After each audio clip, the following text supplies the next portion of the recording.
Sunday, February 18, 2024. I'm Anthony Davis. Welcome to the Weekend Show, where we make the time to consider the news of the week. You can support my work and independent journalism at patreon.com/5minutenews. Our guest today is the LA Times bestselling author of the novels Totally Killer, Father Mucker, and Empress, as well as 2018's Dirty Rubles, an introduction to Trump Russia, which Salon called required reading for all Americans. He hosts the podcast Prevail and has a Substack with the same name and a YouTube show called The 5-8. Greg Olear, welcome to the Weekend Show. Thanks for having me. It's great to be here. So it's kind of timely that you're on, Greg, because the kind of Russia conversation is very much back in the news. And we should probably start by making mention of the death of Alexei Navalny, who it seems on Friday was potentially killed by Vladimir Putin in a Russian prison, a Siberian high security prison. They said he collapsed whilst on a walk. Obviously, that's highly unlikely, as there's a video out of him being quite jovial from just the day before. And we'll park that and get to it, because I think that the story of where we're going to go with Trump and Russia and the relationship, it probably, that's probably the ending of this story, isn't it? Killing of one's political opponents, which I'm starting to be concerned is actually Donald Trump's favored way of dealing with domestic opponents. He called recently for complete immunity for him and all presidents. How did you feel when you saw that post on Truth Social? Well, I mean, he's going to say what he's going to say. And of course he wants full immunity. He's a criminal. He's been a criminal for his entire life. He's a second generation, mob money laundering guy. So I think the whole reason he wants to be president and wanted to be president in the first place was to get away with his crimes. So, for him to say that I have immunity, it reminds me of when I used to play with my brother, like at the swimming pool when I was a little kid, and I'd be like, I'm going to hit you with the heat ray. And he would be like, I'm hitting you with the ice ray. And I'm like, but I'm everything proof. Whoever got to everything proof won. Right. And Trump's trying to say, like, I'm everything proof. And he's not everything proof. Also, if presidents are immune to all crimes always, then Biden can just go around and do whatever he wants, right? So that doesn't behoove Trump either. But, logic has never been his strong suit. Trump has denied any involvement with Russia from, the very beginning. No collusion, famously, he called after the Mueller report. The Mueller report, to all intents and purposes, said that there was a relationship between the Trump campaign and Russia, despite his claim of denial. And of course, we know how that played out.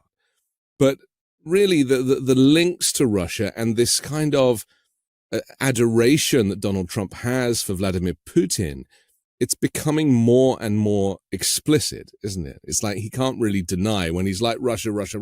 He really can't deny that there are significant connections there. I mean, he can deny and he will deny, but from where I sit, this was obvious in the first time around. Hillary Clinton said he was Putin's puppet in the second debate in 2016, yeah. October 2016. And as usual, she was right.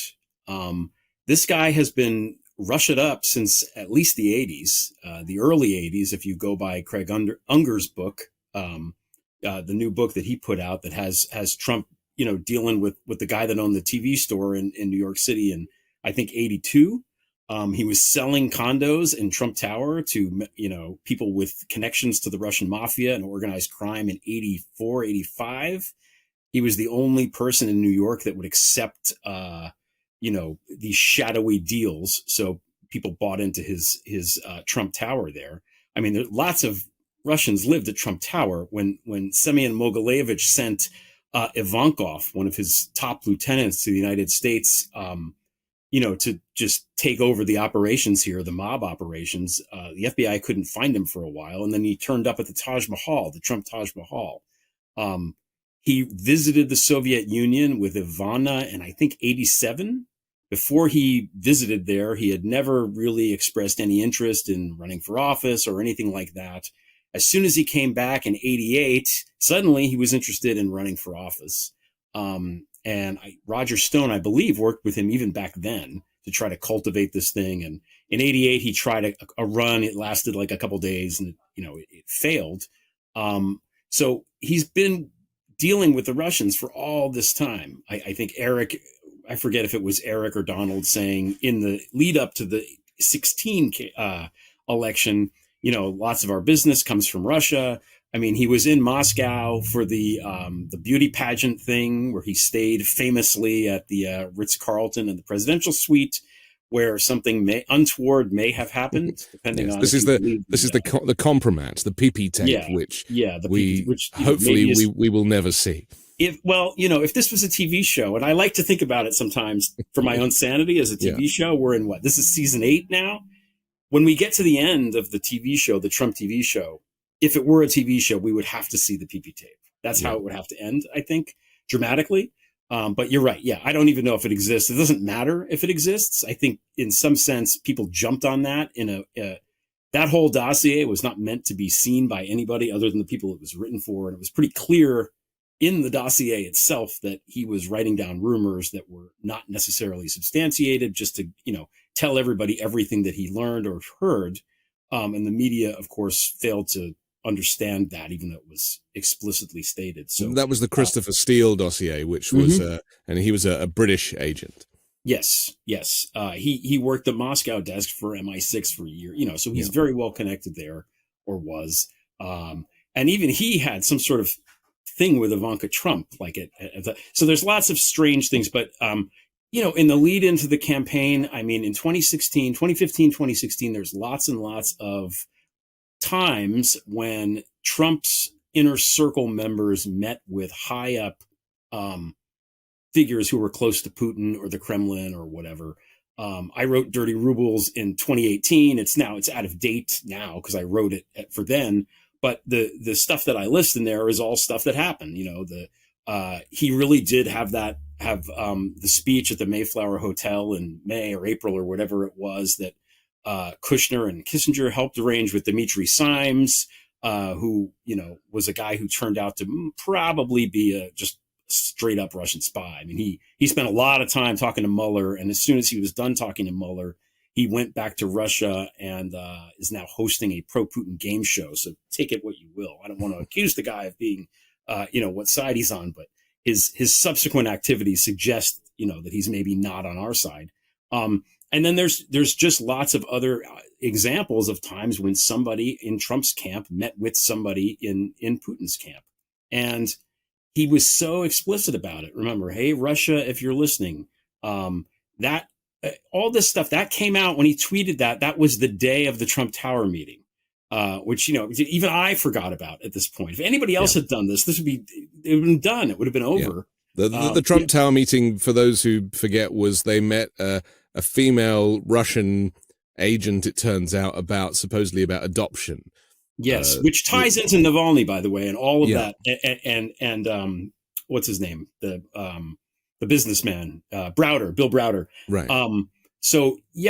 Natalia Veselnitskaya and other people who were clearly, had the direct line to the Kremlin, basically sent Junior an email saying, "Hey, dirt on Hillary Clinton. You interested?" And they were like, "Great, come on over."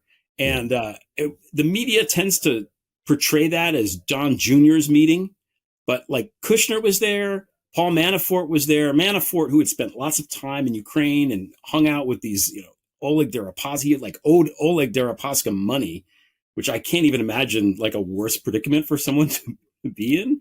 So he knew. It's not like he didn't know what was going on, And from that moment on, he comes out and Trump tweets about these missing emails, and then it's off to the races. So there was, I think Roger Stone or Junior also was like DMing with that Guccifer 2.0. Jeff Sessions met with somebody, and Mueller investigated this, and some of these people got not only indicted but convicted of these things. So it's not like we're making this up. They like to take the word collusion. They don't like that word. They just make it all about collusion, which is a word that has a very specific legal definition, which is, they did not technically, legally collude in the way that, the Major League Baseball colluded to make sure that Andre Dawson didn't sign a contract in 1985 or whatever year that was. That was collusion. This was, coordination, maybe, and, working together in some seen or unforeseen way. And just to be clear also, it is not normal for for people running for president and their staffs to meet with any foreign country, let alone the one that's been our enemy. This is where I would have sworn, Anthony, right there. Our enemy for what, since 1945? With maybe a very brief hiatus during the Yeltsin era, maybe for like an hour and a half. I don't know. So for Trump to go on and on about there's no collusion or there's no whatever, you're still rush it up, dude. Russia was helping him. But it's projection, isn't it? I mean, when Trump says no collusion, he means loads of collusion. and this is, you might as well just take everything he says and reverse it and you'll get your answer. Yeah. But what does this say about the US's lack of background checks on potential candidates for president? Because arguably, if he was security checked, he would not have got clearance. Well, I think that's a slippery slope, honestly. I know people want that. They want like psychological evaluations. They want security checks. I feel like that can be abused more than it's probably going to come in handy. And the security check is the election. That's the security check. The American people were supposed to decide whether or not this guy is okay, is on the up and up, right? So in a sense, it was a big media fail. The media tried to, with their both sides, which is Kremlin BS, right? Yeah. They are the ones that sort of equated Hillary's sending an email about some recipe or whatever to this stuff that Trump was doing with the Russians. Like he stood on stage and asked Russia for help. Like he did that. Yeah. And the idea that they're the same thing, even remotely, is ridiculous. And one of the things that I learned at that time, because as you said in my bio, I'm like, I was at one time a novelist writing fiction stuff and occasionally arts essays and, political essays here and there. I threw in with this because you almost have to have a novelist brain or process power to see all the pieces. Like, something happens with Paul Manafort and it appears in one section of the paper. And then Don Jr. gets divorced and that's in a different part of the paper. And then months later, so it's, how do you even keep track of all these people and who they are and who knows who? And it's just very difficult. But doesn't that contradict the theory that it's the voters that do the due diligence on candidates? Because, let's be clear, the stuff that we're talking about, even the Trump Tower meeting, which has been widely covered. In fact, there was a very good drama on Showtime, I think, called The Comey Rule. Oh, yeah. That started with that scene. Good stuff. Billy Ray. Yep. With Brendan Gleeson playing a rather excellent kind of mafioso-style Trump. Yeah. But despite Netflix shows, the average voter, middle America, they don't know, they don't have time for doing the research or putting all of these component parts together. It's often a vote based on personality over policy, or, some vote for economy, some vote for immigration, or both. So this just goes back a little bit to the point that, the US now is not how it was in the 1950s, 60s, or 70s. It has changed fundamentally.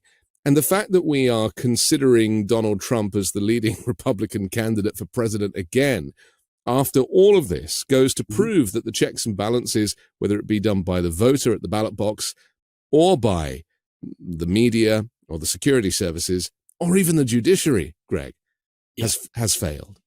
Oh, yeah. I mean, that's clear. Look, Trump was impeached twice. Nancy Pelosi impeached him. Impeach just means that it gets sent to the Senate for a trial. That's all that word means. Nancy Pelosi did her job twice. So she could have done it earlier, maybe when the Mueller report came out, maybe, and chose not to. Maybe if she had it to do over again, she would have done it 3 times. I'd have done it on day 5, by the way. The day that he announced the Muslim ban was the day I would have done the impeachment. But, sorry, carry on. No, it's true. So the House of Representatives did its job.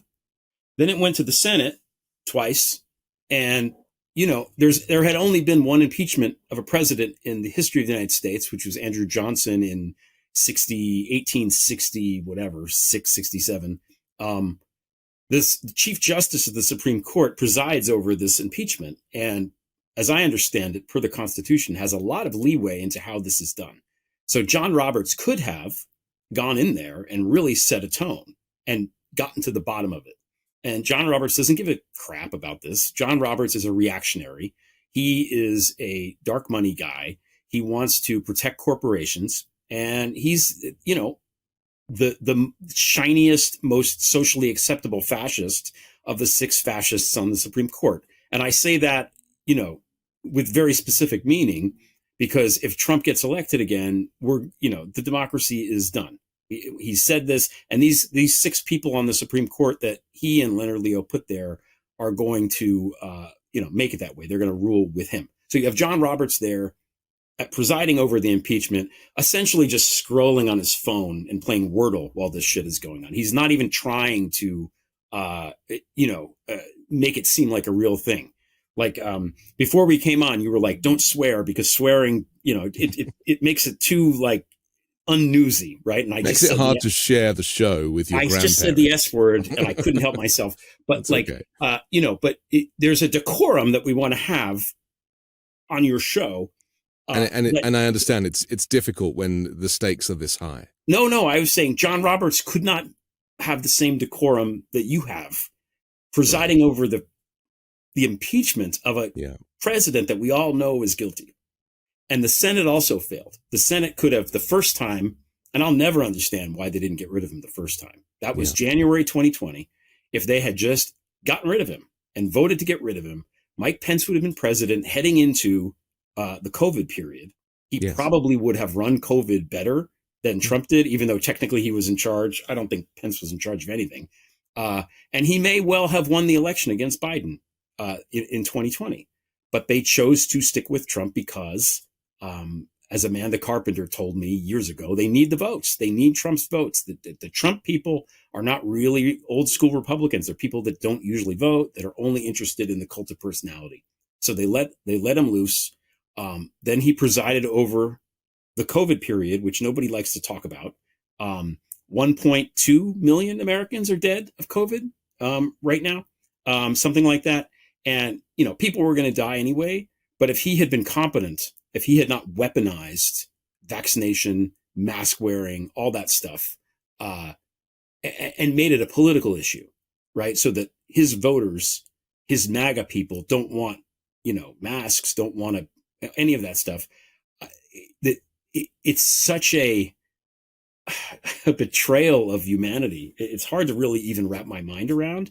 But if you go by, in New Zealand or South Korea or a country that did this better, and even if you say, okay, if the same percentage of people died in the United States that died in South Korea, there's something like 400,000, 350,000 Americans that died because Trump and Kushner and Pence screwed this up so badly. So that's what happens. Then he loses the election, and then there's the insurrection, all in a year period of time.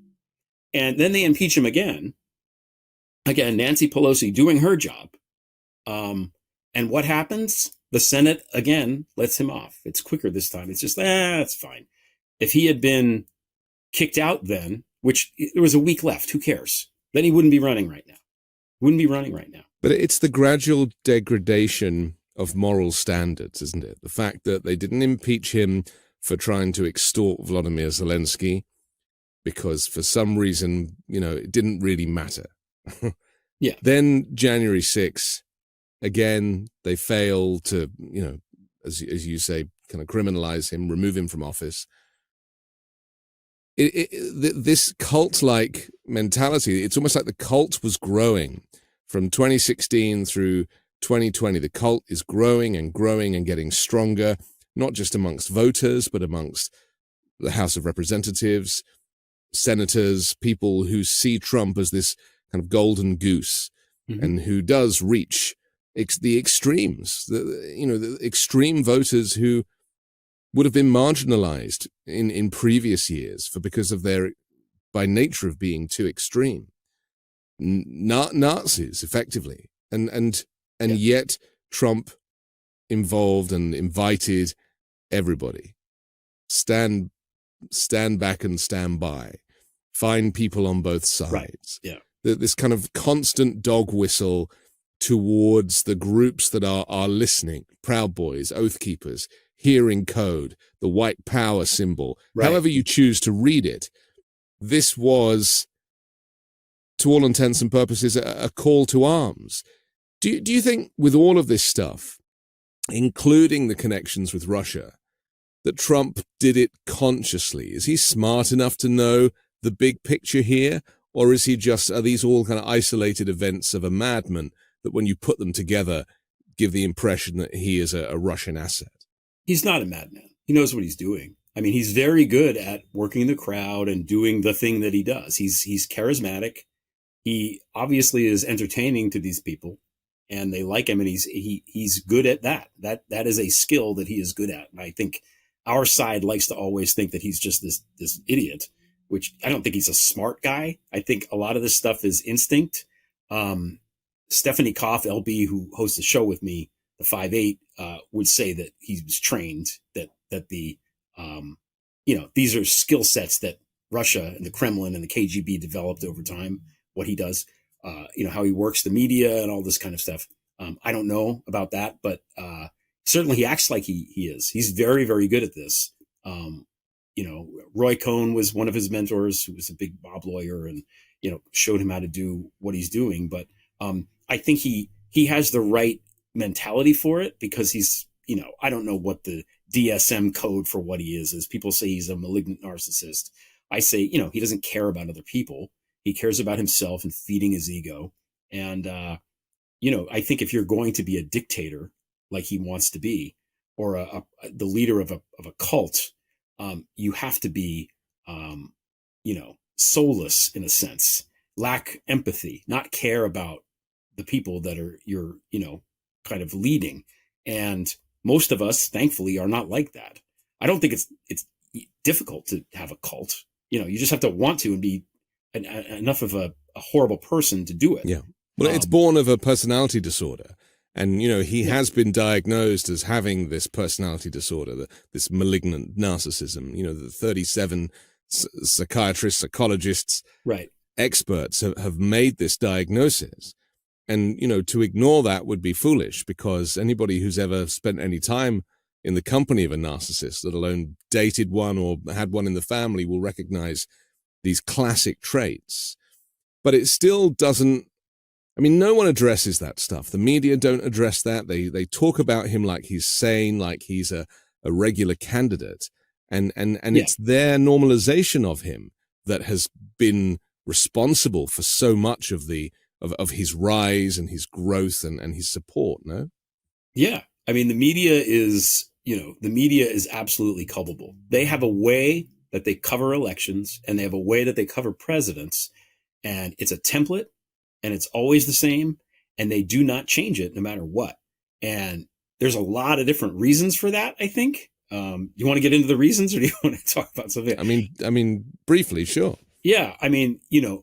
Like revenue, I would suggest, is probably pretty high on the list. Yeah. Yes, but that's the top end, the executive people, the Les Moonves or whatever, but the journalists on the ground, the investigative journalists, want to do a good job. There has been, let's be clear, a lot of really, really fantastic investigative journalism during this whole period. The only reason that I know anything that I know is because I read it in the Washington Post, the New York Times, or the Wall Street Journal, or whatever, right? So it's not like the journalists aren't doing the job on that level. It's the next level of how the stuff is presented and who's writing the op-eds, how it is framed, which stories they choose to, go into depth about and which ones they don't. And how they just a curiosity. And that's not necessarily something that comes out of, some sinister motive. News organizations are big, and they have news meetings, and it's hard to buck the trend on the news meetings, because it's like a huge ship. Turning it around or steering it is very, very difficult to do. If you look at Watergate, which is probably certainly the most famous journalistic thing that happened in the 20th century, so many factors had to be in place for that to play out the way that it did. You had two reporters who were very good at their jobs in Woodward and Bernstein.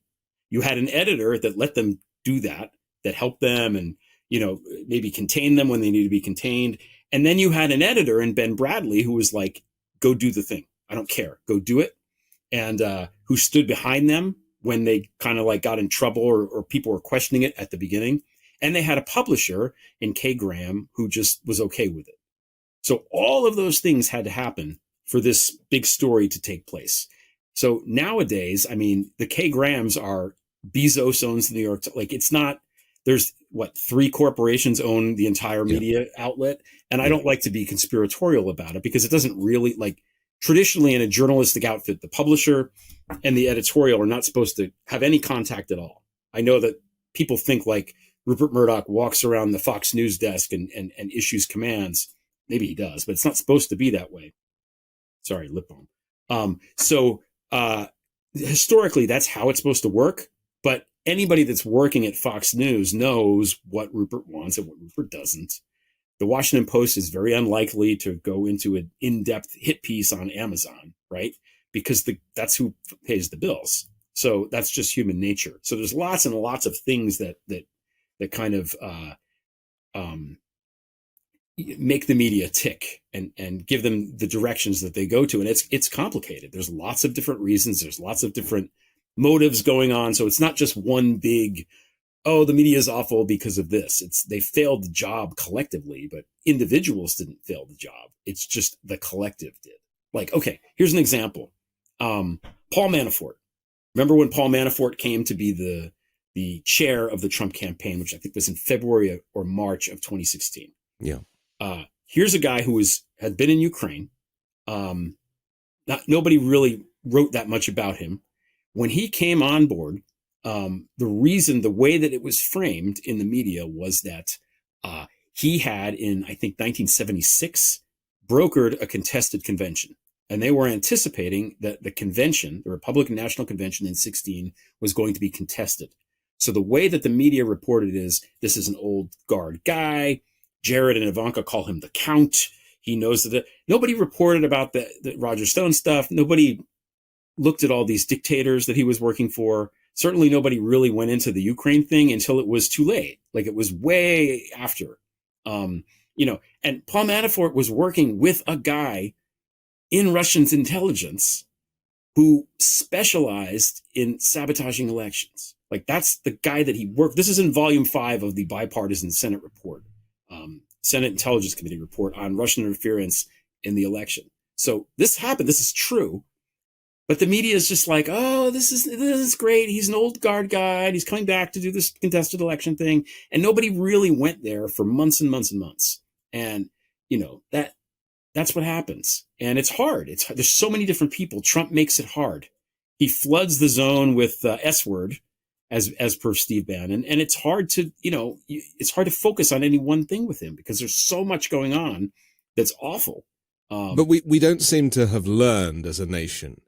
And the media don't seem to have learned. And when he lost the election in 2020, and people were like, thank God, we've seen the back of this guy. And he did go to ground for a little while, right? He hid in Mar-a-Lago. You didn't really hear much from him for a little while. He'd been banned from Twitter and various places. Mm-hmm. But then it all started up again. Once he realized that he was starting to see these kind of, these indictments, criminal indictments, there was this sudden desire to win the presidency again so that he could, find his own way to immunity.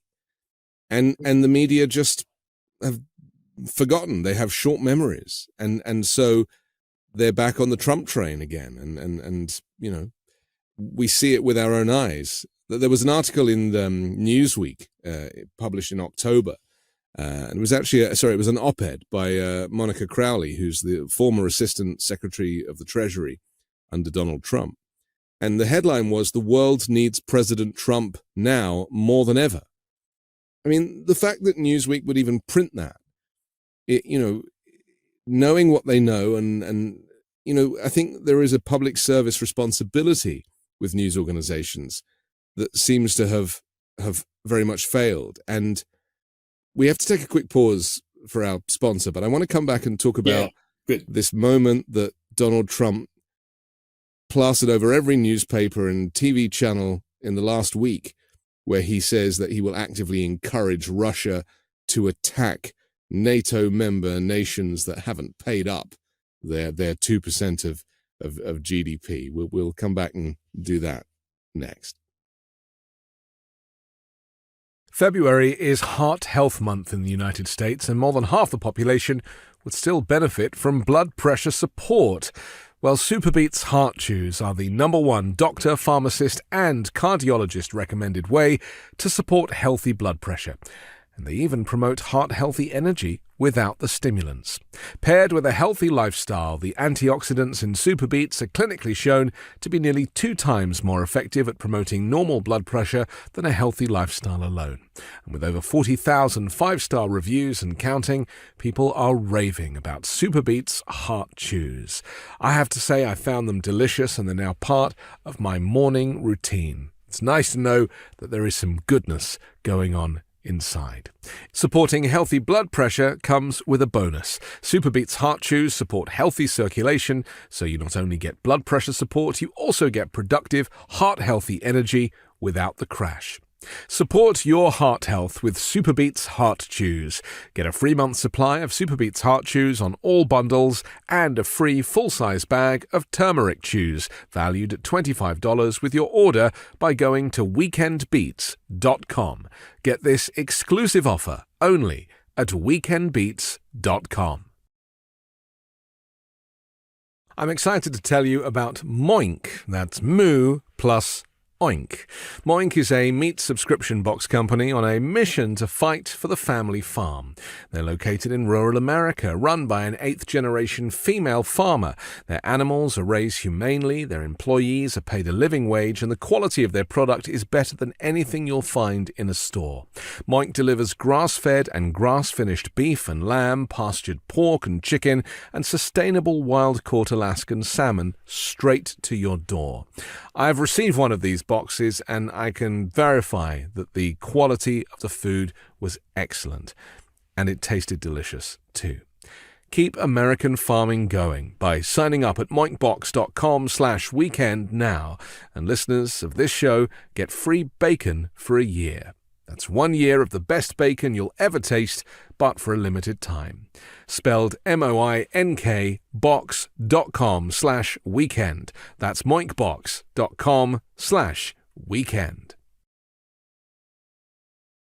We're back on the Weekend Show with Greg Olear. I'm Anthony Davis. So Donald Trump's relationship with Russia is something that we're focusing on today. But explicitly, at a rally just a week or so ago, he brought up this conversation, this potentially fake conversation, some saying it was with Angela Merkel of Germany, but we don't really know, where he says they said to him, if we're not paid up members of NATO, will you support us in the event that Russia tried to attack us? And he said, if you're delinquent, no. And in fact, I'll encourage them to attack you unless you pay up. I mean, this is a former president of the United States from recent history, speaking like an authoritarian, but also as a asset of Russia. And he's doubled down on that, Greg, since. He was obviously been asked about it, and he has doubled down on it. I mean, he might as well be just waving the flag of the Russian Federation as in addition to his Confederacy flag and his Trump flags and anything else that he likes to fly. Because it does seem now that it is really that obvious, who this guy is and the kind of presidency he chooses to offer. Yeah, I mean, it was obvious by Helsinki. Certainly anybody that watched Helsinki should know. But let's talk about NATO for a second, because I think this is important. NATO came about after 1945 as a way to contain the Soviet Union, but also make it so that the countries in Europe wouldn't go to war with each other. Other than the conflict in the Balkans in the 90s, it was successful. There's not been war in Europe, in Western Europe, for this entire time.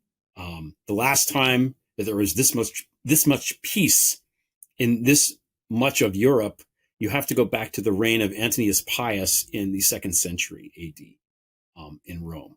So this is a historical anomaly where we have this peace, where we have Germany and France working together, where we have France and England working together, where we have Italy and Germany working together. This did not happen for hundreds and hundreds of years, right? The map behind me, as you can see, is a map of Europe in World War I. That was awful. And then they decided at the end of World War I, we don't want to do that again. But 25 years later, they did it again, and it was even worse. So 1945 on, we have NATO. And NATO and the Pax Americana, the fact that the United States sort of took this leadership role in the world, for better or for worse, as a hegemonic power, or one of the two great superpowers, with the Soviet Union being the other one, brought peace. People bitch and moan about the defense budget, but one of the reasons why there's been peace in the world, or much of the world, for this long is because of the U.S. defense budget. So that's what NATO is. It's really, really, really important. And who doesn't like NATO is Vladimir Putin. He's always complaining about NATO. NATO wants to invade Russia. NATO wants to da-da-da. Dude, NATO doesn't want to. Nobody wants your country, Vlad. Nobody cares about. Nobody wants it. It's awful. You have toilets that don't flush. We don't care. And if NATO was ever going to invade Russia, they would have invaded it like now, when all of his army is in Ukraine, right? So it's never going to happen. So Putin doesn't like NATO. NATO is responsible for bringing this peace, or at least for supporting it. And Trump has been trying to destroy it since he became president. So it's no surprise that he would want to do this. And to whose benefit? It's Putin's benefit, as you said, flat out. This is Putin's thing. It's Putin's pet project. I don't even know what the right analogy would be. It's sycophantic for Trump to talk about NATO in this way. There's a certain and of course, irony. It doesn't work. The paying in, that's just stupid. Well, but that's false as well, because 2% of GDP obviously means a different amount to different countries. The United States' GDP is the largest in the world, arguably. So the US pays more. Most countries are paying either 2% or very, very close to it. And so this really was just a ruse by Trump to try and give the impression that he was asserting his authority. But again, it could have been what Vladimir Putin said to him secretly at Helsinki in that private meeting before they got up on the stage. Mm-hmm. And Trump was asked, did Vladimir Putin get involved in the election of 2016? And he said, well, I asked him, and he said, no. Who am I going to believe, the U.S. security services or the guy standing next to me? I mean, again, that was a moment that he should have been impeached. There's a list of dozens. Yeah. But time and time again, Trump is siding with Russia. He's doing Russia's bidding time and time again. He's never said a bad word about Russia. He's also never even uttered the words Alexei Navalny, never mentioned Alexei Navalny. And yet Biden, when he was first elected, put a warning out there to Vladimir Putin about, keeping Alexei Navalny safe, albeit in prison. I feel like this double standard is something that, you and I might be able to analyze because, this is what we do. But to the average person, they hear him say, no collusion, Russia, Russia, Russia, and in the next breath be supportive of Russia and celebrating Vladimir Putin. And yet people tend not to make the connection that actually he's just contradicted himself. I mean, that is the work of a master con man, a confidence trickster, that you can say one thing and then another thing and have people it's almost like they have selective hearing. But it also, I think one of the things I've learned recently in the last couple of years is that there are people that actually just like what Putin is serving. There are people in the United States that want a dictatorship more than I'm comfortable with and you're comfortable with. And they might not care that he's with Russia. They might be for Russia. Tucker Carlson said he was for Russia on Fox News, right? When he was there, kept saying it over and over. Yeah.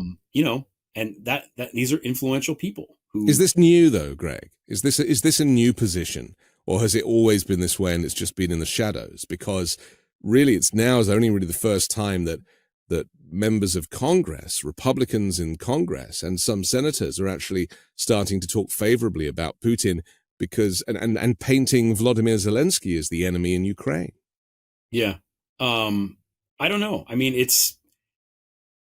the problem isn't even Trump. The problem is the whole GOP, right? I mean, like you said, there's congressmen, but the GOP as a whole is now dug in with Putin. And there were always some people who were, senators or whatever, like Rand Paul, who John McCain famously said on the floor of the Senate, "You were doing the work for Vladimir Putin."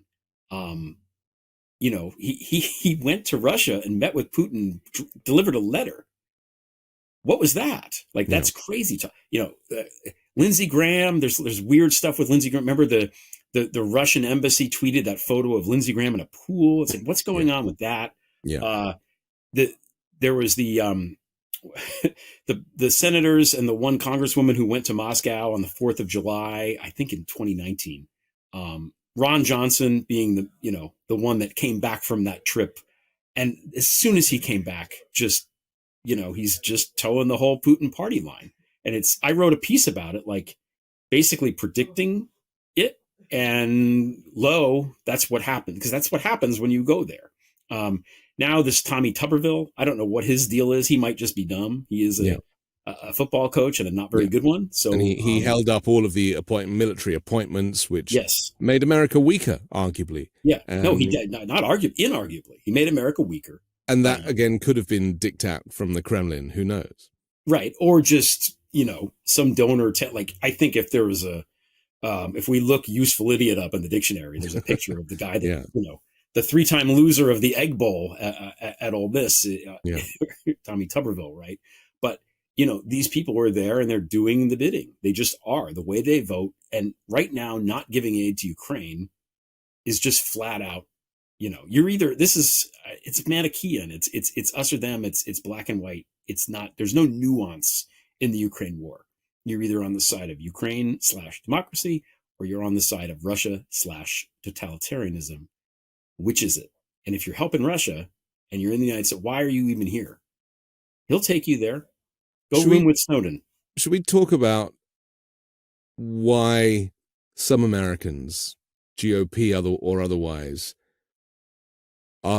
see a dictatorship as a kind of favorable formula for governance? Because I don't think anyone's really talking about that. And what worries me is that in its simplest form, it can sound quite appealing. You put all your trust in one guy, and he does all the stuff for you, and you don't really get to vote on it or anything. Just trust him, and this is what Trump is offering. Trust me, and I'm your man, and I'll deal with all these things, and I'll end the war in one day, and everything else.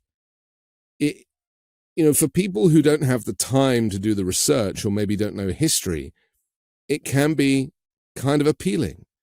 And people don't have the time here now, because as the economy is such in the Western world that you've got to work all hours to pay your rent and everything else. And so people are not doing their due diligence. And that is very dangerous, isn't it? So why do you think some Republicans see a potential dictatorship, whether a Trump dictatorship or a Putin dictatorship, as being the solution to all their problems? Well, the main benefit of a dictatorship, if you're arguing for, is that they do have the ability to just snap their fingers and policy changes. One of the way that the American government is designed is that it requires compromise. So everything changes slowly. It's designed that way. And for the longevity of the country, it's for the best, even though it's frustrating at certain moments, certainly. But that's how it's designed, and that's how it works. If you're a dictator, you just say, "Oh no, we're not going to do this anymore." Trump can say, like, all we're closing the borders. Nobody else is allowed in here, and that would happen. For example, and some people want that. You have, people like Leonard Leo, who is and anybody who wonders about Leonard Leo doesn't know who he is. He was the head of the Federalist Society, and all these dark money groups, and is responsible for putting 5 radical Catholic reactionary justices on the Supreme Court. And he's best buddies with the 6th in Clarence Thomas. I've done a lot of stuff about him. I had a podcast this week about him. He has radical extremist beliefs. He wants to eradicate the wall between church and state. He wants abortion to be illegal. He wants, LGBTQ rights to be illegal. He doesn't like contraception. Nobody wants that in this country, right? The majority of people are never going to vote for those positions. They're just not.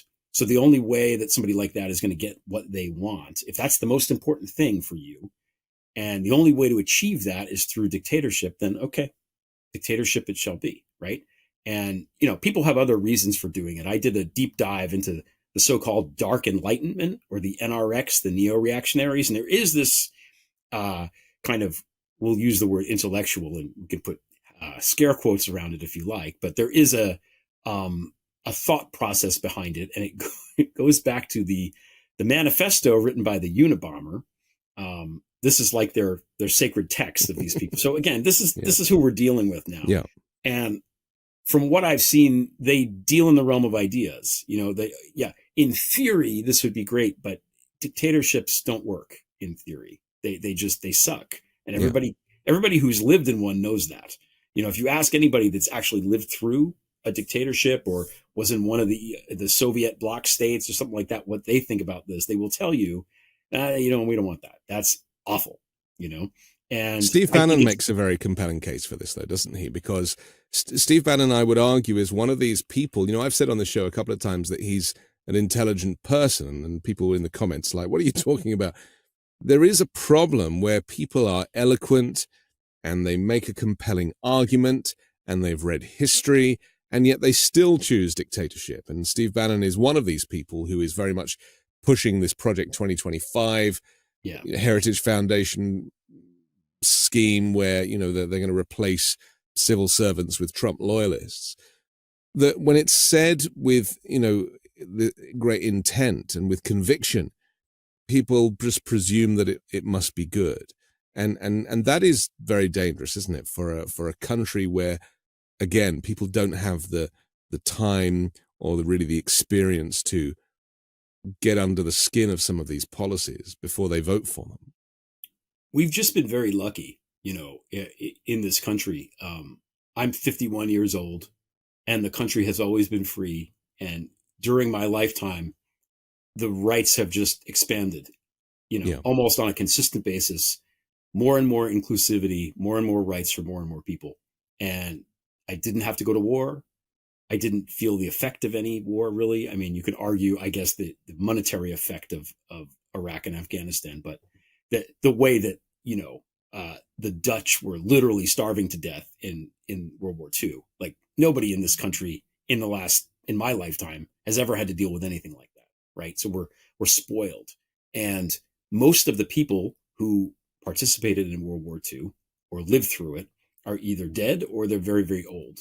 And I don't think it's a coincidence that as that generation dies out and we lose the primary sources and the primary voices, this is when people go back and they do their revisionist history. This is where Sean Hannity can be like, Stalin was our ally in World War II. Isn't he great? Yeah. No, Sean, he isn't great. He's awful. He killed more people than Hitler. So, when you remove those primary sources, you can have people like Steve Bannon around who can twist the truth or do a revisionist history. Who's going to argue that was there? Nobody. We're getting to the point where, the people they're just not around to argue. You can have historians argue, but that's not as convincing. I think if there's one thing the American people love, Anthony, it's historians going on TV talking. Yeah. I mean, I see it a lot. Talking of the Federalist Society, what's that guy's name? Is it Victor Davis Hanson? Is that his name? Mm-hmm. Right. I mean, he is he paints himself as a historian, and yet his perspective is so warped. It's so revisionist. it's so extreme. And because he's an old white man in a suit and tie, and he's, often at a university when he's being interviewed or something, that it gives credence to his far right, extremist, xenophobic policies. And yet the news organizations have him on all the time. Yeah, I don't know why they choose to have him on and not the side of that's correct. Maybe I don't know. It's strange to me, and I don't. It's the whole popularity of Nazis now in this country is very, very odd to me. For most of my life, going to the movies, watching shows. I mean, you watch the History Channel. Like, Nazis are bad. We know the bad guys in every war movie. They're always bad. We know this, and yet now we're like, well, maybe they're. Maybe not. Well, no, they really are. So I don't understand it. I don't understand the desire to do it. Me personally, I just don't get it. But clearly there are people that, that need to have this revisionist view of history. And I think it comes down to the sort of mind that likes to see things very much in black and white and without nuance.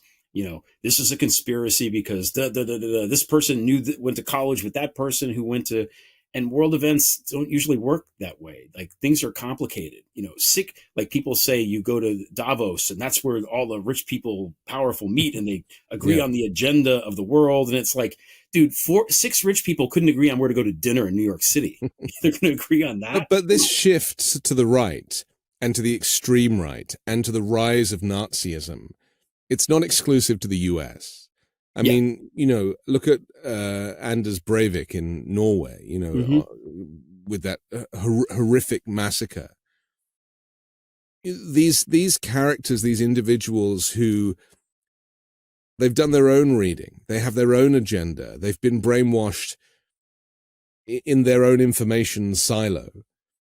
And even the Nazi rallies in Florida that Ron DeSantis refused to condemn. I mean, this type of stuff is happening not just in the US, but in other countries as well. Eastern Europe is becoming a lot more militant, Poland, for example.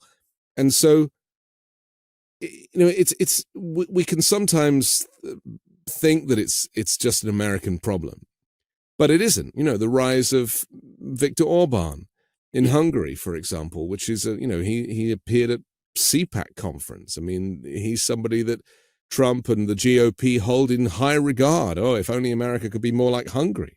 Mm-hmm. This is a terrifying thing. Turkey, Erdogan, and then we know about Kim Jong and Trump's relationship with him, his bromance with him. I mean, this obsession with dictators and the extreme right is, Trump really opened the floodgates for that, didn't he? I guess he did, or maybe it's been going on all along, and it's just now it's okay to come out of out from under the rock and show let the freak flag fly, as it were. I was in Berlin 2 weeks ago, and I talked to people from various countries. Poland seems to be in pretty good shape right now, from what my Polish friends say. So, but yeah, there are these rise of things, and I don't know. Maybe it's on some level. The idea of having kings is just, until very recently was just kind of how things were. And maybe on some level, people just like that idea. I don't know.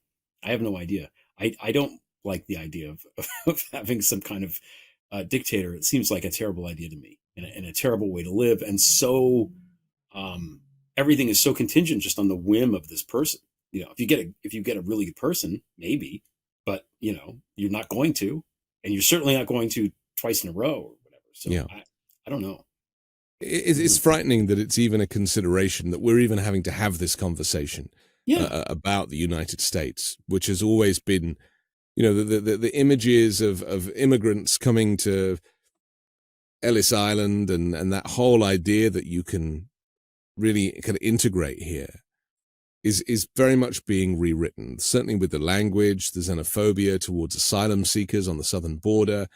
It's been weaponized. This is a great country built by slaves and immigrants. And yet you would think that, the Americans had claim to it since time began.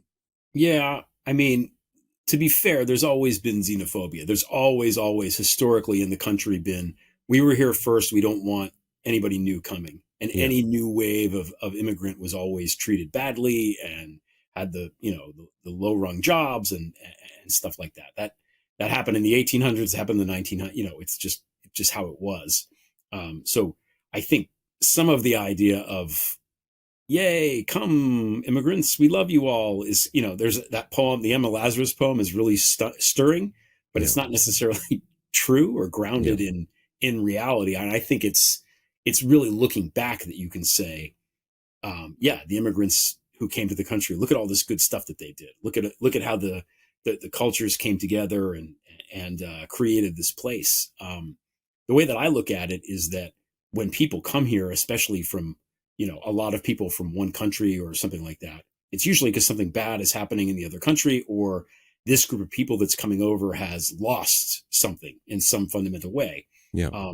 So you have these people that are coming here that basically their country of origin no longer wants them, right, for whatever reason. And we come here and we combine together, all of us, losers. And who are we? We're the top, man. So I think that's kind of an interesting story from a narrative point of view when you think about immigration. But it's just painting them as rapists and drug dealers and murderers, as Trump says, which it's so cheap. It's such a cheap shot at people who are seeking a better life and often bringing their children as well. Who, and when you hear these migrants interviewed at the border, they are so desperate to come and assimilate and to work hard and to do whatever they can to contribute, and I speak as an immigrant myself. It's like, come here for a better life and do your best to kind of be part and be proud of your new home. And I do think a lot of that gets lost in translation.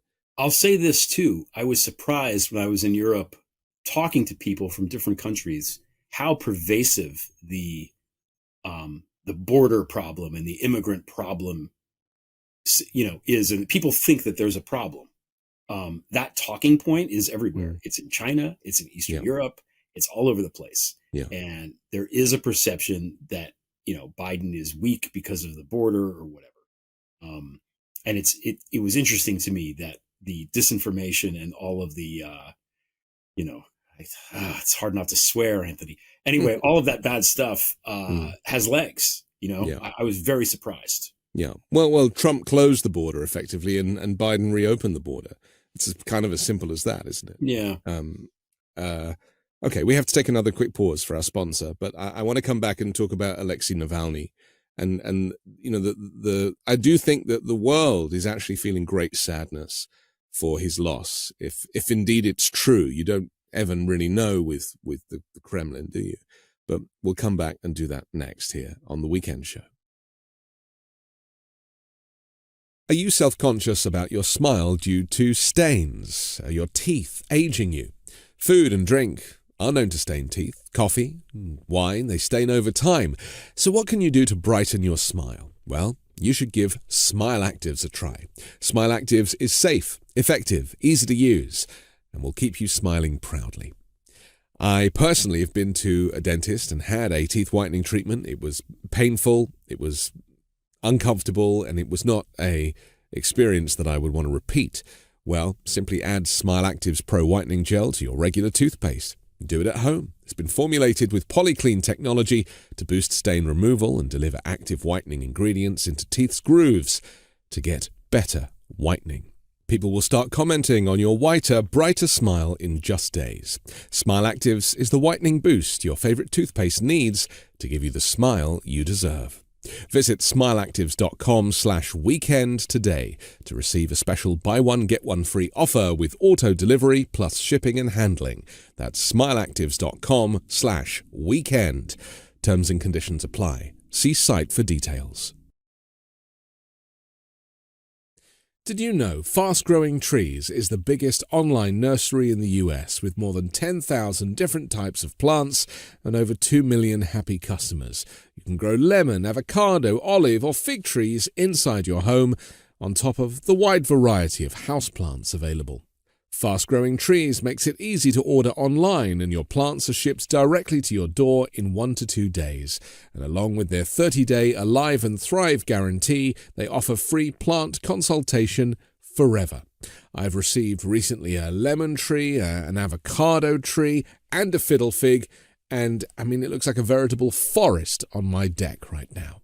For a limited time only, not only can you buy one, get one free on their website, but listeners to our show get an additional 15% off when using the code WEEKEND at checkout.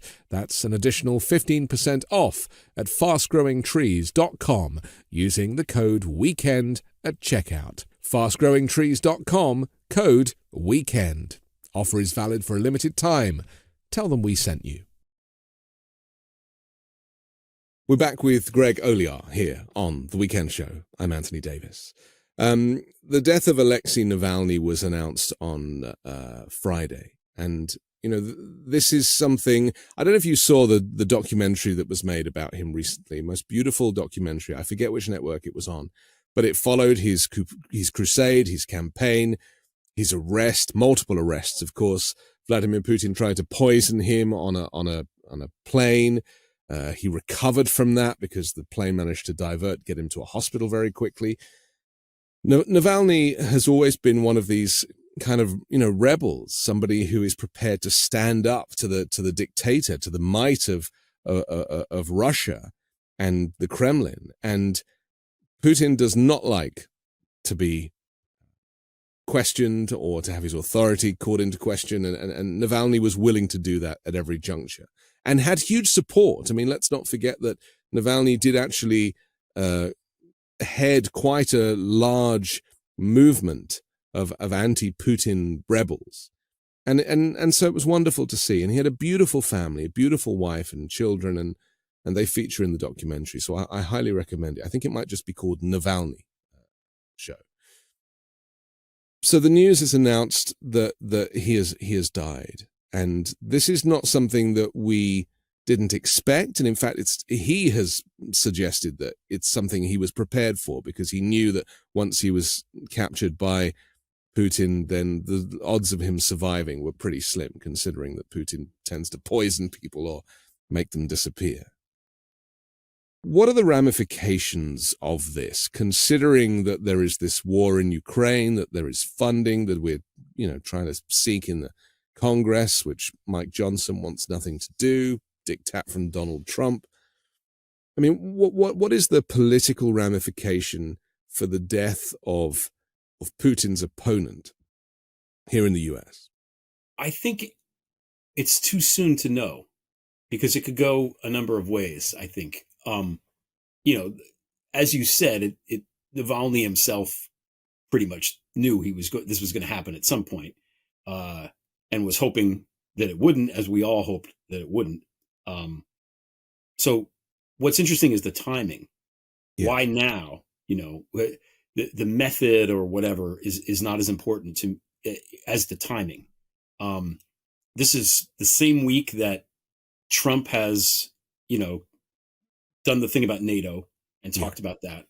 Yeah. It's the same week that Tucker Carlson interviewed Putin in Moscow, and in an attempt at propaganda, I think, in an attempt to normalize Putin for a Western audience, I think that was the point of it. And it certainly looked like that, didn't it? It did not work. Putin came across as stiff, boring, and then there were flashes of real anger on his face. And, even if you watch that and you just had the sound off and just look at the way Putin reacted to things, you could get a good sense of his personality. And then there's the votes. We're trying to get this passed to send money to Ukraine. World leaders are gathered this week also, and Putin can't go to Europe because he's a wanted war criminal. So maybe that stings a little bit. He wasn't invited to the party. So I don't know. There's lots of things going on. And of course, the Hamas war in Israel, which helps Putin. I think, but basically it diverts attention away from Ukraine, and it makes the argument for getting rid of Putin by what he's doing to Ukraine harder for Biden to make. So all of these things taken together, why Navalny, why now? Navalny himself said in the video that he made to be played when he died, that if he is dead for this reason, it means that we are powerful and Putin is weak. And I think that's true. I think, if you're a strong dictator, if you're really smart about it and you want to stay in power, it's, it shows the world that you aren't thin-skinned, that you can have this guy. It's kind of ridiculous to have him in prison, sure, but the fact that he was still alive meant something. Now it doesn't mean something anymore. It reminds me of MBS killing Khashoggi in a way, right? Somebody was critical of the country, and he couldn't stand the criticism, so therefore he had to get rid of the guy. So, and Trump was complicit in that as well. Oh, yeah. Trump's complicity in the death of Jamal Khashoggi was really the precursor to this. Yes. You can trace Donald Trump back to the war in Ukraine. You can trace Donald Trump back to the war in Gaza. You can trace Donald Trump to Jamal Khashoggi, and you can certainly trace him to the death of Alexei Navalny. Yeah. Yeah. But by getting rid of his political rival now, perhaps he's feeling heat and is afraid that, there's going to be a moment when the Russian people or somebody's going to turn on him. Yeah. And he's foreseen something, or he's getting more paranoid or whatever. So he's flexing his muscles. Is that what you're saying? He's just like the other guy, the chef. What's his name? I can't even remember his name now. I did a whole fake ad making fun of him before he died, and now it's Prigozhin. Yeah. You give me, Prigozhin looked like for a minute that he was going to go to Moscow and take Putin out and take over. Yeah. That was on the table for at least an hour and a half or something. Yeah. And then the next thing you know, he's on vacation in Belarus. Right. That's where I would go on vacation. And he was the head of a private army, when he wasn't working as a chef, or he was in catering, I think, wasn't he? Yeah, it was catering, yeah. And I mean, that's what's so crazy about these, Russian generals. But it also shows the level of desperation that Putin had to reach out to, a private army made up of ex-cons to actually, fight the Ukrainians in Ukraine. And, we all predicted the death of General Prigozhin, didn't we? I mean, it was always like, no wonder the guy's gone on vacation. He wants to get as far from Putin as possible. Yeah. And Navalny didn't have that luxury, though, did he? He was in a Siberian maximum security prison. His card was already marked. Right. And in that sense, why bother? He's far removed from, we use the word Siberia when we mean something far and distant. Far away, He's literally in Siberia. Yeah. What can you, I don't know that there was another step required. So the fact that he, assuming that it's all true, by the way, that he felt this was necessary now, I think that, to me, looking at it is a tell of something, and what, I don't know. I think it's still to be determined. The other thing that happened this week, again, talking about the timing, and not to suggest there's collusion between Trump and Russia, but maybe just coincidence. This was a bad week for Trump. You had there's the Georgia case. So Fani Willis was grilled, by that judge about the thing that happened, and it looks to me like they're trying to reveal personal information about her, and paint her as a bad person and an enemy of Trump. And this is where she lives, and she's with her dad, and she has $15,000 in cash in her closet in this state where everybody has a gun, where it's really easy to buy a gun. And I think that Trump, I don't want to think this, but I'm afraid that he's courting political violence. Undoubtedly. I mean, that whole case to make Fani Willis the target of the case, as opposed to trying to overturn the election in Georgia. I mean, that's quite a pivot, but this is just racism. This is Trump seeing a black female, and as a strong white rich man, he's like, I will not have a a black woman bring me down. So I'm just going to go, lowest common denominator. And I watched her father on the stand on Friday. And I mean, I couldn't take my eyes off it. It was desperately sad. He was having to talk about his calendar and where he lives and where he's traveled to. And he's gone to a film festival. And I just felt so sad that again, an old black man being subjected to questioning by a white counsel representing Donald Trump. I mean, it was just awful. But this is the times that we seem to be living in, Greg. It's like nothing has changed. Well, the other thing that happened is the hat trick. Trump's a little bit he's a little bit lighter in the wallet now, $364 million is $1 million a day for a year, less like Christmas or something. So does he have that money? Didn't he owe Deutsche Bank like $313 at one point? Like, how much debt does this guy have? And what will this do? Like, a lot of Trump's cult, the power of the cult, I think, comes from this idea that he gets away with stuff all the time, that he faces no consequences.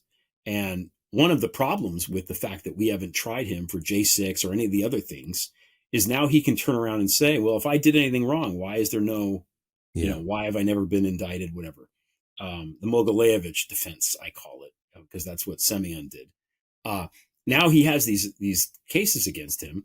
And the fact that he's a self-made rich billionaire guy who, has the gold toilet and the plane with his name on it and all this stuff. But now he's broke. This does take it knocks his power down. It's this one, it's 83 million more. I mean, we're getting on we're approaching $500 million that he's owed, and I don't know how he can wiggle out of. Well, he's having to pay Rudy Giuliani's bills as well now. There's a lot of call upon him to pay his debts and other people's debts. But my concern is that it's always been the little guy who's paying their last dime into Trump's campaign or to pay for his legal bills or whatever. It's the regular voters, the Republican voters who don't have much, who, because they see him as this messiah character and, dictator, whatever you choose to call it, but they will literally give him their last dollar. Oh, wait, can you speak up? I couldn't hear you over the sound of the violin. I have zero sympathy for those people, like zero. Trump has caused real harm to people who are, and also not all of the Trump MAGA people are poor. There's a lot of people the people that did J6 were not poor. They had money. We saw a few of them, didn't we? There was that woman who was a realtor, I think, who made a video before she went in and then complained about it afterwards. Mm-hmm. I understand that, but I do understand also that he is a confidence trickster, and he has brainwashed an entire movement of people. And we know from our experience of people who come out the other side of cults that they only wish, because invariably they've lost all their money and they've lost, a decade of their life and their family and everything. They come out the other side thinking, how did that happen to me? And we've seen that. I've interviewed a few people like that. Yeah. Pam Hemphill, for example, who's one of them is trying to, turn things around. But maybe our view differs on that slightly, but my feeling is that Trump will continue to grift no matter what. Yeah. And the more he needs, the more he will probably get. Yeah, that could be. Well, we'll see. I don't have much sympathy for that. I forgot what I was going to say. Sorry. Well, you're not born MAGA, are you? I mean, this is the thing. It's a process, and I feel like the confidence trick of taking the Republican Party, traditional Republican Party, and shifting the entire thing into the Trump camp. Beyond Donald Trump, who's not going to be alive forever, certainly not on his diet. I mean, what does that mean? You as an American, how do you feel about the idea that these two parties, one now aligned with Russia, aligned with the extremists, aligned with violence, and it was always the NRA, but there's so many more extreme aspects of this now, far-right Christian nationalism, for example, and the new Speaker of the House using the Bible as his guide, versus Democrats who haven't really moved from their position, trying to represent a vast amount of people with differing views. They are surprisingly close-knit and haven't really wavered. Democrats are providing the alternative, which is business as usual versus extremism. So what hope is there for the American political system even after this election? Well, we'll see. I mean, one thing that can happen now that Trump has lost his money is maybe that breaks the spell. There are two things that can break the spell. Three things. He dies. Yeah. He goes broke for real. And, it really broke. He doesn't have that's it. He has to sell the plane. Yeah. He's just wandering around the omelet station at Mar-a-Lago in his, Walt, Noda, whatever goes away, Nada. It's just him by himself. Or he goes to jail. So what I really wanted when he was pushing in that case, I wanted the judge in the civil case to send him to jail for a day or something. Yeah. Because first of all, it would have been really funny if he has all these criminal things and he winds up going to jail in the civil case. That would have been hysterical. But I think also the minute that he's in jail, that will break the spell, I think.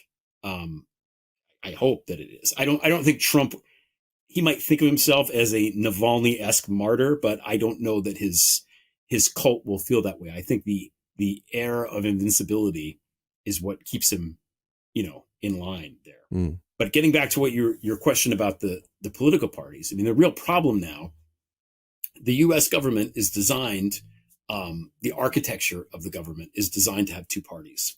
And they're designed to have two parties that have the same general overview, which is that we're committed to the country, we're committed to democracy, and we're going to work together and compromise to get to where we need to be.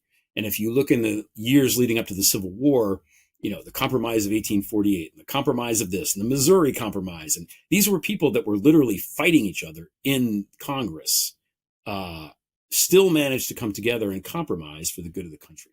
And of course, it didn't work and the Civil War happened, but the Civil War happened because some of the people decided that the Union wasn't as important as their own racism. So, that's neither here nor there. But since Newt Gingrich and certainly Mitch McConnell in the Senate, the Republican Party has stopped compromising. They are an obstructionist party. They offer nothing other than tax cuts. They just obstruct. That's all they do. And you cannot the government cannot function when one of the two political parties just doesn't do anything. It's like a seesaw where one guy's just not going to do it. You have to have two for the thing to work. So I don't know how to repair that, because the way that the Senate is chosen, and the Wyoming has two senators and California has two senators, which makes no sense at all. I don't know how to repair that. And I don't know if the Democrats are thinking strategically about it. I remember as soon as Biden got elected, Nina Burley wrote a piece somewhere about how we need Puerto Rico and DC to be states, like immediately, with the idea that when we have 4 new senators on our side and tip the balance, and, just like expanding the court, right? We can't, we have 6 reactionary weirdos on the court. It can't be that way. Have 81 Supreme Court justices. The more, the better, because it makes corrupting them harder, right? So, but it's hard to do these things. It's hard to do these things, and it's good that it's hard to do these things, because that's how the government works. That's how the process works. But, the fact that you want to do these things means that, a dictator for like a week and a half could say, okay, we're going to change the rules of the Senate, and but that's not how it works. So the Republican Party needs to die off and be replaced by something else, whatever Liz Cheney wants to do. She's the only person there that has the clout and the moral high ground to form a new conservative party. There's always going to be 2 parties in the United States. There's never going to be 3. It's not designed that way. There's going to be a left one and a right one. And right now, the Republican Party is neither. It's just an obstructionist thing that it's like a cement that's hardened around 1 foot of the people. Yeah. You can't run anywhere with that. It's just not, every once in a while, they'll vote on something, I think, to throw us off the scent. Mitt Romney will say, all right. And everyone's like, oh, Mitt Romney's so great. No, he's not great either. Bless his heart for voting to impeach Trump the second time. Yeah. But, he never heard the end of that. But best of a bad bunch. In other news, on Friday it was announced that Joe Manchin is not going to run for president. That was a rumor, and it was going to upset the apple cart somewhat. And I think nobody was thrilled at the announcement, nor at the redaction of that particular thing. Finally, I would ask you. America is often referred to as an experiment. And, the experiment is in danger of failing in this next few months, because it really is a choice between dictatorship and democracy, between fascism and freedom. And I try to remind people that a vote for the Democrats is not voting for Joe Biden. It's voting for business as usual. It's voting for normality. It's voting for civility and morality and all of these things. And do you think that the experiment itself is in danger of imploding in the coming months? I like that term experiment, but I think at this point in 2026, it's going to be the 250th anniversary of 1776 of the country, of the birth of the country. So I think the rules are, if you hit like quarter millennium, the experiment is fine. Okay. No state lasts forever. I mean, historically, it just doesn't happen. People have good runs. Rome had a good run. Byzantine Empire had a great run, 700, 800 years. British Empire was pretty powerful for, centuries. But stuff fades out. It just does. That's just what happens historically. So, can we continue on? I hope so. It would be nice if we could. And maybe if something happened, if Trump were elected and they really clamped down on things, that process alone would be enough to trigger some sort of change, that we could come back from it and tweak the problems that are inherent in the way that the government is designed. Kind of like, in Britain, you had kings, and then Oliver Cromwell was there for a little while, and then you had kings again, and it was fine, right? So, maybe it would just be like a little brief period, but I don't want to take that chance. I don't want to take the chance. So I think, your idea of presenting this as a vote for business as usual is good. And people hate Biden. I don't understand it. People are like, in my family, oh, he's corrupt. What are you talking? Have you seen him? He takes the train to Delaware. He rides a bike. Like, what about him as a person screams corrupt? The other guy has a gilded toilet. What are you talking about? Yeah. I don't understand how people look at Biden and think, now there's a guy that has a lot of money scrolled around. Yeah. But that's why I'm asking if the experiment is going to fail, because it does seem, I mean, I know we tend not to look at the polls, but, there was a CNN poll a week or so ago that put Trump ahead of Biden on the national stage. It's the sheer fact that Biden could lose because he's aging worse than Donald Trump, who's just 3 years younger. That the prejudice towards ageism is such that it will overpower anybody's fear of a dictatorship. It's not ageism, Anthony. It's racism. The age thing is just a way to say, you guys don't want Kamala Harris to be president, do you? Right. You don't want a black woman to be president. I've heard this theory. That's all that it is. Like you said, he is 3-4 years older than Trump, and in much better shape, mentally and physically. Yes. His wife still likes him, which has got to count for something. So I don't get it. I think Biden is the best president we've had in this country in my lifetime.